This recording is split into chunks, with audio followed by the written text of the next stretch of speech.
Hello and welcome to just a really quick video. Video is just to say that obviously I'm here with the Polo, looking good on its wheels, isn't it? Basically, I have been doing a lot of research lately on how to try and get this Polo lower. I'm not happy with how low this Polo is. In fact, in compared to cars that I've had in the past, this doesn't even look lowered.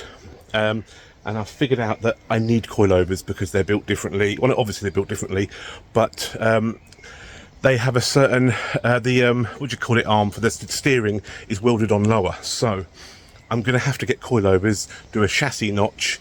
This car's about to have an engine raise, so yeah, watch out for this. I need to save up for the coilovers. If anyone wants to sponsor me to get a set of coilovers through a Marchu Polo, please get in touch. But other than that, I'm going to have to save up for some coilovers because they're double the price on this car for some reason, even the cheap ones. I'm going to save up, get coilovers for it. I'm going to have to notch part of the where the track rod arm comes out. I'm going to have to notch that. Also going to have to do an engine raise that one of the gearbox mounts I'm going to have to cut off and weld higher up.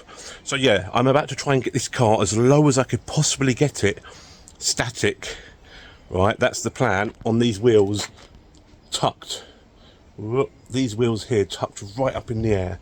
I think it's going to look sick, but right now this car is nowhere near as low as I want it. It doesn't even look lowered to me, to be honest. It's just not. So yeah, so I'll be putting the TA Technix suspension up for sale soon, or if anyone wants to swap it for some coilovers, let me know. Because it's so expensive. They're like nearly £500 for a set of coilovers, for a set of cheap coilovers for this car. So yeah, I'll have to save up for them, but that's what's happening. Just a little update, just to let you guys know. Thanks for watching.